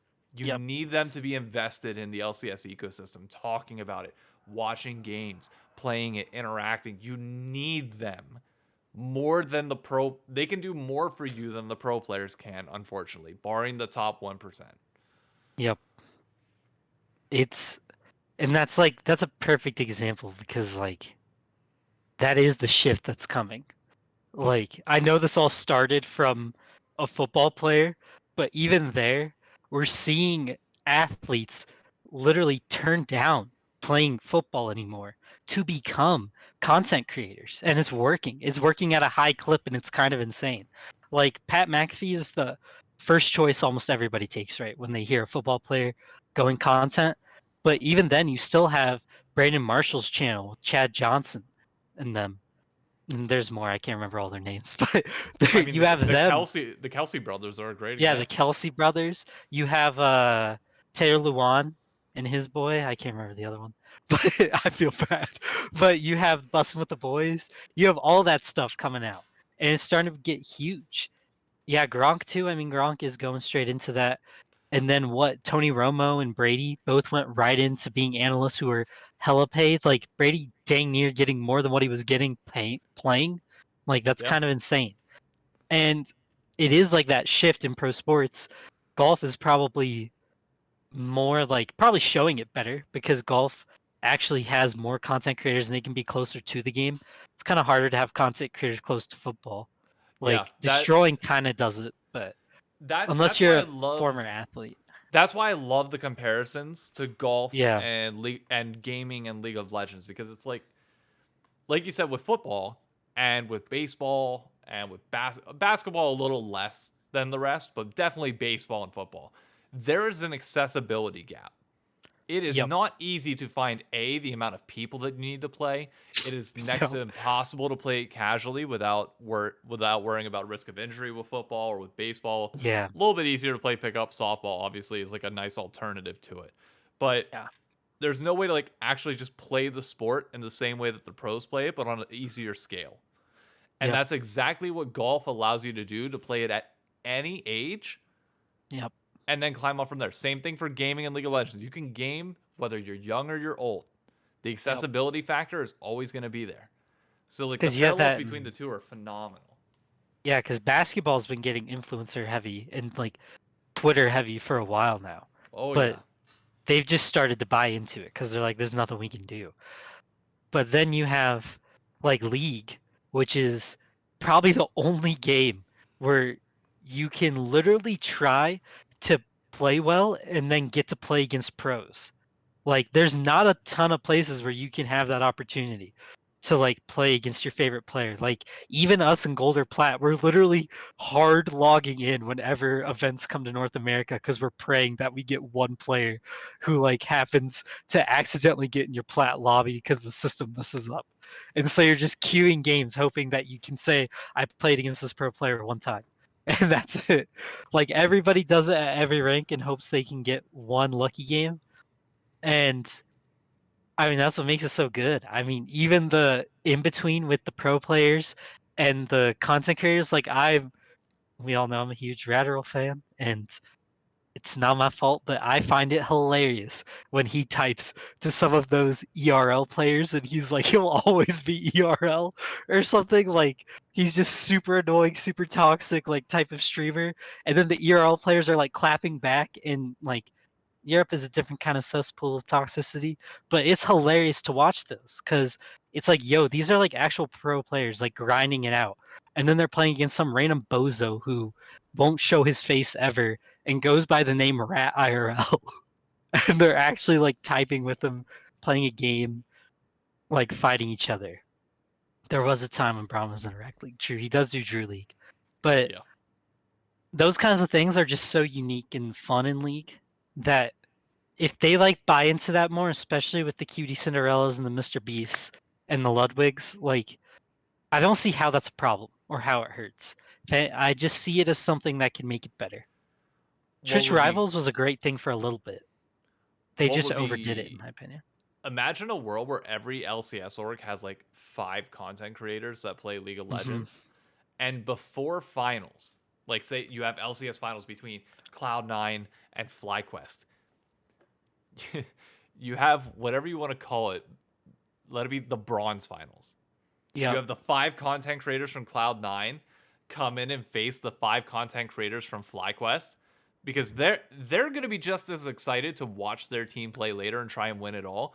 But just like make it a for fun like meme event like just before finals, that like you're getting the content creators involved on behalf of the org and showing like, yeah, like our our content creators and fans are the best too, and it buys into the org. Like you need to build Yep. that org culture over time, and it's I like, want what? oh, it'd just be so good. And Khan mentioned that content creator games would get more viewership than the actual finals. No, it wouldn't, because the content creators would then feed into the viewership of finals as Yep. well. You would boost finals viewership significantly by having that as well. I miss the off-season T1 invitationals. Oh my god, yeah, they were I so wish much that fun. Riot would sponsor that, like as a thing, or maybe not sponsor it, but I don't know how they would do it. But if there is a way that they could support, even though I know they just had playoffs, so it'd probably be hard, to be honest. But if there was a way they could support or convince Tyler One to do that again, I feel like I that's the kind of things you need to support. Like Ludwig running a tournament, maybe at some point. Like, let's say the downtime between what MSI, like Spring Split MSI, right? You Yep. have Ludwig and Cutie run a tourney. I don't know Yep. what you want to name it. And then in October, like in November-ish, you do the T1 Invitational again. Like that was so fun. Those Yep. type of tournaments with big names, like I remember like his prize pool was so big, it was literally winner take all. And the prize pool was so big that the teams like when he was saying he was going to do a second one, the teams actually were like practicing because the money that they were going to get from that was kind of more than their org was giving them and what they were making in challengers. Like they were talking about it. And I was like, that's kind of crazy. Like how cool is that? Like these Yeah. dudes are out here balling out, absolutely trying out of their mind because in like basically in a 3-week tournament you can make around 100k. Like obviously we can't do that anymore, but Yeah. those types of things were so fun, bro. Like if we go back to those, I'd eat it up. I don't know how you do it. I don't know how you do Neither it. I do don't know I. how you make it feasible. We need to do our draft because it looks like I might be actually going to join Emily here in a tiny Okay. bit. Do you have anything in particular that you want to draft, or do you want to trust me on a topic that I was I thinking trust you about? on a topic. In the spirit of TSM starting off incredibly hot in the LCS, but likely not finishing there, we're going to do the top 10 LOL esports collapses of all time. You're kidding me, right? Nope. You want to call? Ugh. Okay. I'm just saying. I wouldn't call TSM a collapse. There, you are This year. absolute out of your mind if you're gonna call that the top collapse. There is one that is easily the best one to pick. No, I mean you get first pick, so you go right I ahead. do. Yep. I don't remember the year, so you're gonna have to help me with the year. But the C9 collapse in summer. Oh, see. Oh, yeah. How is that not the number one pick? C9 Like summer that? of 2020. Yeah. Yeah, that's like literally. I remember everyone telling me how C9 was gonna go in and change the world, and then, oh yeah, who won that summer split? Could you remind TSM did. me real quick? Could you remind me what was his name on the back of the jersey Broken again? Blade. Oh yeah. Oh yeah, he won. He won. Okay. And then they put I out that video, right, where they promised not to cut any of the players, and they didn't, right? no, they did. Oh, oops. I guess that just means They nothing. cut licorice and picked up fudge. It was worth it. I just found it funny when they put out that video. Oh man. Well, unfortunately, as much as you might think that the LCS is the most important thing in the world, unfortunately, it's not. And Worlds happens to be the biggest tournament in all of esports, and Okay, good point. there is a reason why every year we look at China when they're coming in and say, which team's gonna do it this year? Which team's gonna collapse? Why? True. Because of the LGD curse. Okay. That was a good one. That is the most renowned event collapse, I think, of all time in League of Legends. I don't even think there's one that will ever come close to that. Am I allowed to just take Clear Love at Worlds then? Wasn't he on that roster? I thought he was. No, Clear Love was EDG, I thought. Oh, was it? Did you mean to take EDG then? Which was the big collapse? Wasn't it LGD? It was LGD. It was. Yeah.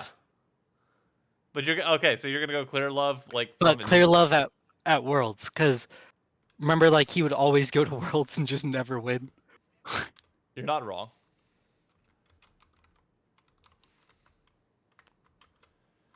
You are definitely not wrong. But I have one that's gonna sting you really bad. This team, when I was first getting into League of Legends, was promised to me to be the roster that was going to put North America on the map. They were power ranked by the community and the players at Worlds to be a top 4 team in the event. Some might argue it's not a collapse because they had an incredibly hard group. But if you were a top 4 team in the world, you do not miss getting out of groups. And that is 2016 TSM.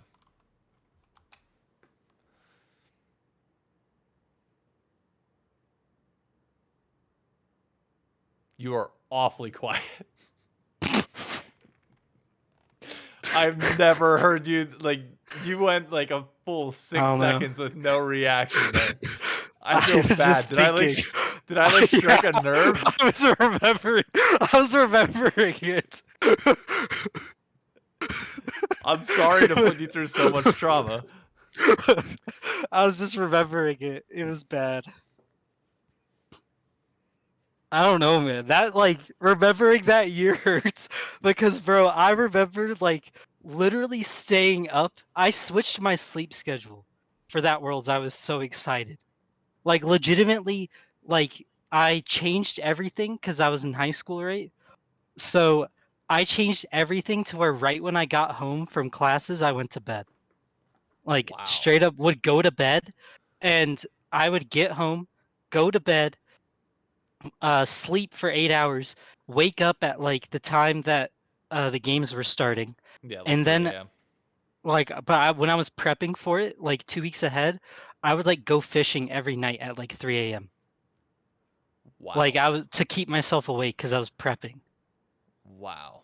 That's how excited I was, and I was fishing, listening to Worlds like podcasts. Like, I listened to anything I could get my hands on to listen to them tell me how great TSM was about to be. And I listened to so many people, even people who, like, LS back then was like, yeah, this TSM roster is actually pretty good. Like, I was that excited, and then that happened. But what are you gonna do? What are you gonna do? You're gonna have to pick your number 3 is what you're gonna have to do. I guess in the same vein, like the jersey I'm wearing. TSM going 0-6. I mean, like that. I feel like that's a good pick right here. Was that really a collapse, though? I don't know if it counts as a collapse, but it's definitely like We all knew they would fall apart at Worlds. yeah, but 0-6 from a 1 seed. Okay, yeah, it fairly killed it. Yeah. I won't deny you there.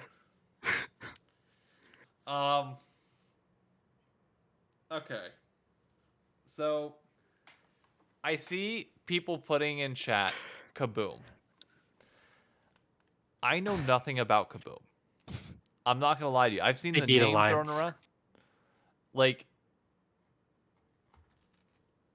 it doesn't do anything for me. They were a Brazilian team. There's a free one that is missing. I think I have to go with this one because they still haven't won Worlds. And there were so many years where they could have done it, but 2018 was the year where they were the powerhouse. Like it was pretty much unanimously agreed that they should have probably went on to win Worlds. Uzi even got featured in the music video for that year's Worlds. It's got to be RNG 2018. Dang. I think that was a massive collapse.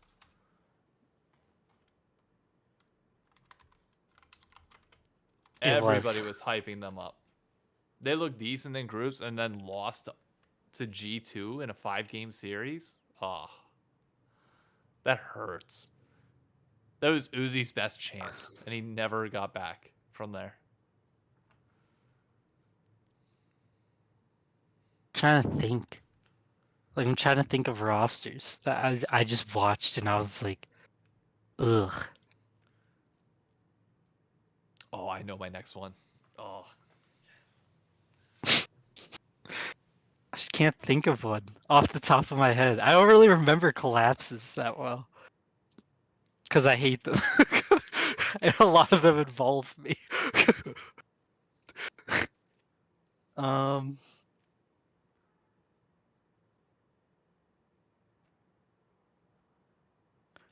Trying to think. I mean, I want to take like dude, this is really hard. Charlie, we were just talking about single team collapses at either like one event or split. Yeah.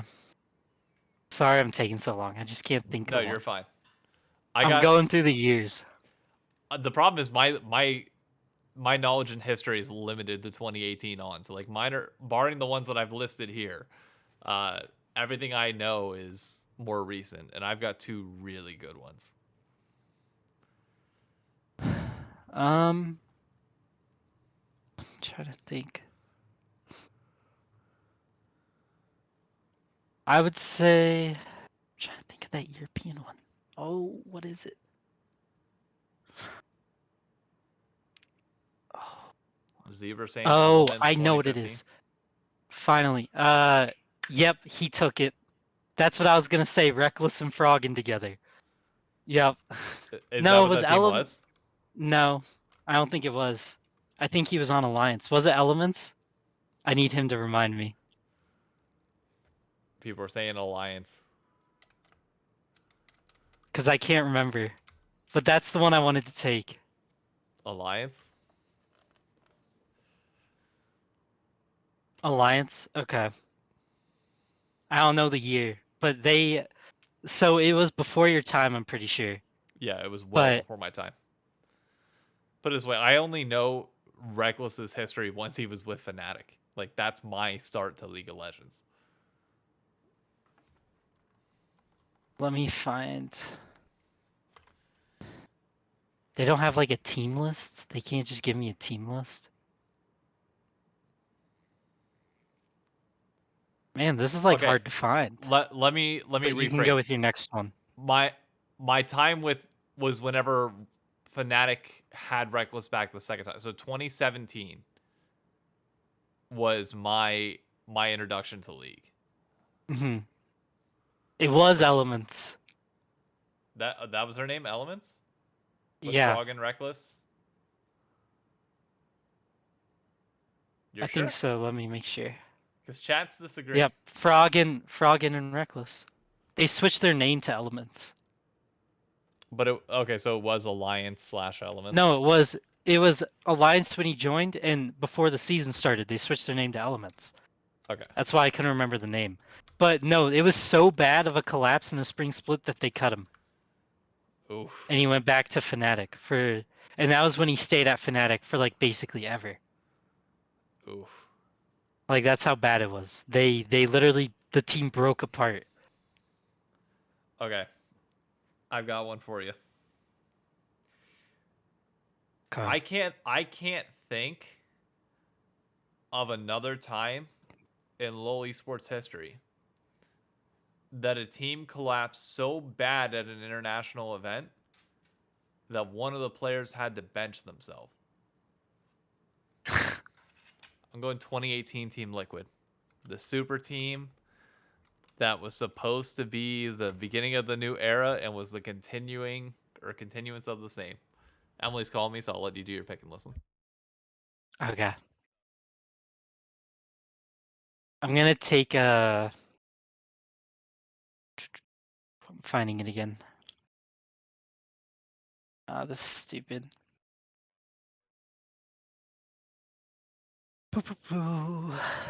Was it this one?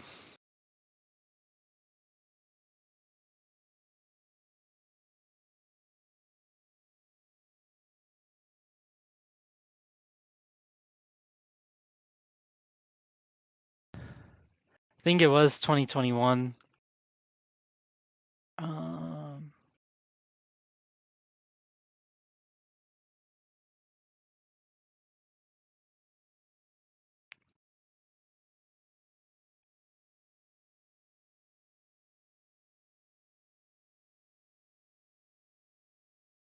I'm going to take Fun Plus Phoenix 2021 Worlds.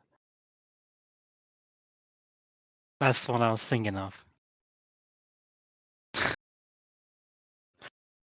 They went 2-4 in their group.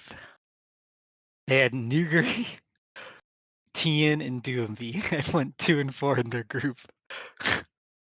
Placed 14th to 16th. Not just 2-4, last in their group.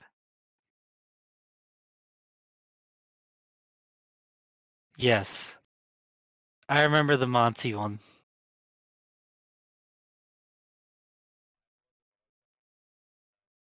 But the Reckless one, I don't know. I couldn't think of his name. Like, not Reckless's name, but Froggen's.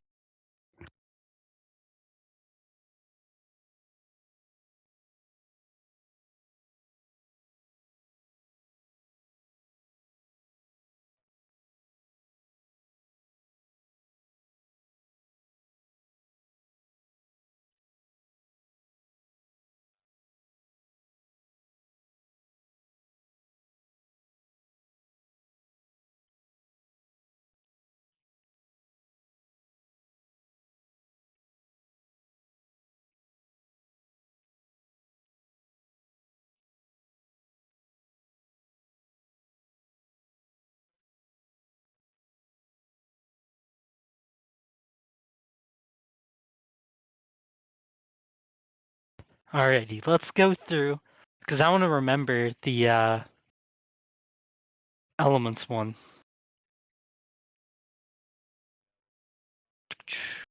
Tournament results.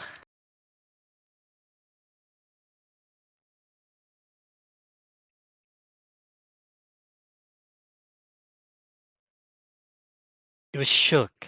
It was Wicked, Shook, Froggen, Reckless, and Creepo?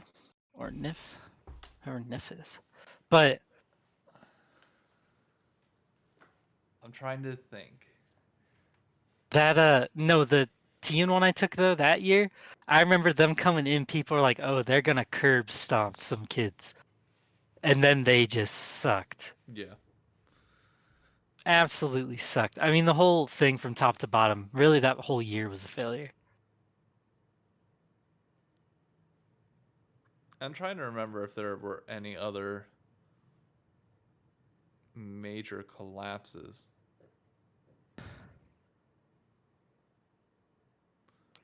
Because I can't pick like 2018 LCK of in them like choking out in the semifinals. I can't pick. I mean Moscow 5 would count, but I'm not gonna pick something that I know nothing about or like don't know the history of. I have to pick something that's actually like fair to my understanding. Here it is. Okay, I found you. I'm gonna give you some. Charlie, Charlie's got it. I'm going with this 100%. Not even a question. Team Liquid 2022. You can't take them over. Oh, 2022. Yeah, Oh. the super team that was supposed to be Yeah. the reason why we do well Yeah. internationally for the LCS, and they didn't even I make mean, bro, Worlds. take them those whole like a lot of those years, right? 2020 as well. TL's kind of ever since they got rid of a lot of their core, they've been tough. Not like core, but Yeah, no, I'm gonna give you some history, some background real quick on this Elements one, because I know you don't like know it all too well. But oh, they don't even have the rosters. Are you serious? Is that a real thing? We don't do rosters on this website? the poll is up in chat, by the way, for everybody to vote on who your winner is for this. But essentially, so the roster for this Alliance team, right? They went to do they have a roster? Oh, they do. Cool. Okay, their roster was like insane at the time, right? Like everybody thought it was super good. And it was 2014. They won summer playoffs. They got rid of their ADC tabs. Their roster was Wicked, Shook, Froggen, and Nif, who I think is Creepo. I thought was Creepo. No, he was just a player. Okay, but they had Creepo in the next summer, so they got rid of their bottom lane. I'm pretty sure, and they added Creepo and Reckless from Fnatic, which was an insane move at the time. Like everyone was blown away, and the craziest thing about it was Reckless essentially left. Fnatic got second that split, so Reckless essentially left the second place team for the super team Alliance, and they were supposed to curb stomp everybody, and they ended seventh. Oh my god. Like, yeah, like didn't make playoffs. I'm pretty sure seventh. Like, let me look. Yeah, they didn't make playoffs because they lost. Oh, they lost a tiebreaker. Even better. And Fnatic ended up winning the whole thing. That's what made it fantastic. Like Fnatic ended up winning the whole thing with I'm pretty sure they had forget his name. Was that Huni Rainover era? Steelback. Oh, No, yeah, that was Huni Rainover, Febiv, and Steelback Yellowstar. wow. That was the 18-0 Fnatic, wasn't it? Or was that a different year? No, that was their first season together. Then Okay. they added Reckless back and they got better.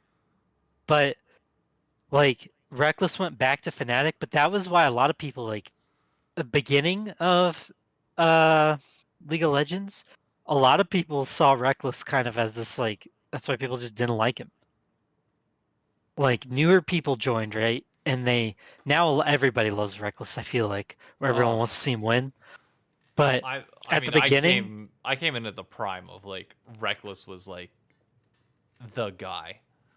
yeah, but when I saw him, like from the original, like everybody didn't like Reckless. Like, Let's go. I won my first one.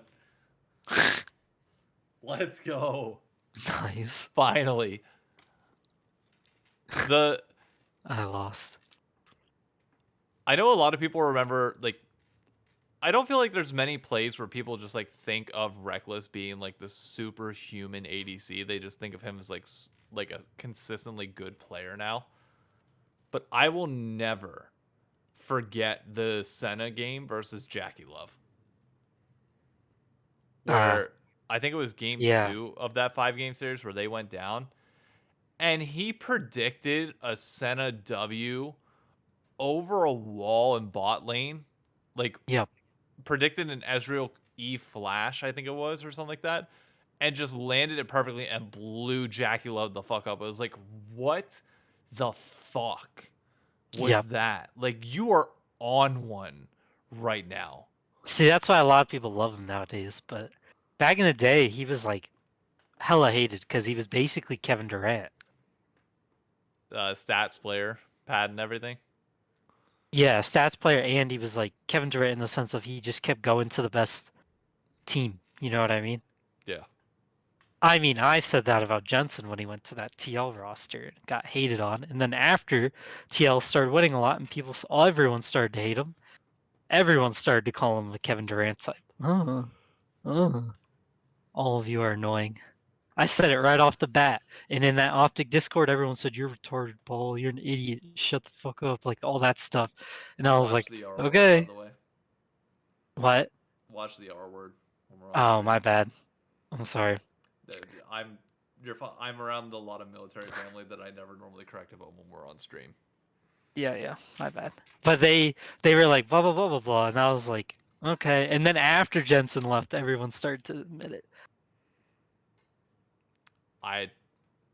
The thing that I don't like is that Jensen was able to get a title with Cloud9 and get that validation. I wish he wouldn't have won one there. And it just would have been like you had to go to TL to like win your championship and weren't able to do it elsewhere. That would have been like the cream on the crop. Yep, it's true. But it never happened. I think we do need to end stream here. There's a chance that I need to go to the hospital with Emily here in the next like 20 minutes, so I need to let the dogs out and Okay. get everything wrapped up here. But final thoughts before the TSM game. We won't be able to talk to each other until after the damage is done. That's true. I'll also be at work, so I don't know how I'll watch it. Or when I'll see the results. So don't tell me anything too. Well, you can talk to me. I just won't read my messages till I see it. But I think TSM is gonna curb stomp 100 Thieves because they're old, and I think they're gonna annihilate what is it, EG, because they can't team fight. The Was fact there a that you bet? called them old. No, we didn't have a bet for this game. Should we put a bet? No, somebody put that. Like, Should you we make a people, bet? Is there you anything? people think I'm that stupid. Are you? Can I just be happy? Is there Do I have to? anything? Is there anything worth betting? I can't think of. It's hard because like Paul doesn't really go on social media all that often for me to make some sort of social media bet to embarrass him, and I don't have the money to send him, and I'm not gonna bet a skin or anything else like that. Man, you already have every jersey, so a jersey bet doesn't work. And I own TSM merch, so like I have no Yeah, problem. I Being, don't like, the have a family. 100 Thieves jersey. Like, so I'm Oh, not gonna buy one. I like this. Just to. The loser has to write an 18th century letter of apology, which I'll use as the promo for next week's podcast. An 18th century style, like admitting that you were wrong and you lost, and that you need to tune in to this week's episode where I will formally apologize as well.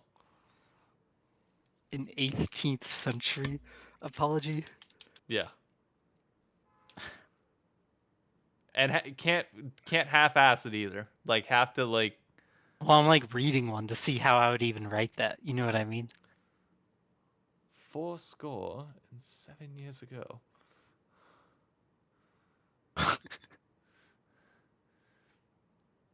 It was 2020 that TSM last bested. All right, I read what I can do. Why are we making a bet on? Cause why not? It's more fun. Yeah, but like I know. You gotta stick by your team. You gotta have faith. Okay, fine, just send it. There we go. The 18th century letter bit is official. That is true. I'm not even worried I have to write it, to be honest. I won't have to write it. Good You can have luck. fun with it as well. That's the thing. Like, I know you. Like, you're gonna make this the most backhanded compliment letter ever, and I'm Oh gonna yeah, appreciate it. I was gonna end it with like an italicized special F U. No. Yes, please do so.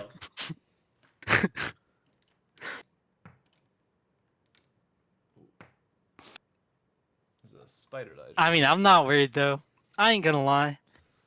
I don't think TSM can lose. I don't think they can win. They have, if not the best jungler in North America. Shut the I'm gonna fuck put it up. out there. Shut I'm the gonna fuck put it up. out there. Okay. I'm putting it out. Say your goodbye so I can end the podcast. All right. Keep on boogieing. Don't forget everybody. See you all. And remember, Good. God. think about that. God damn. Think about it. Goodbye.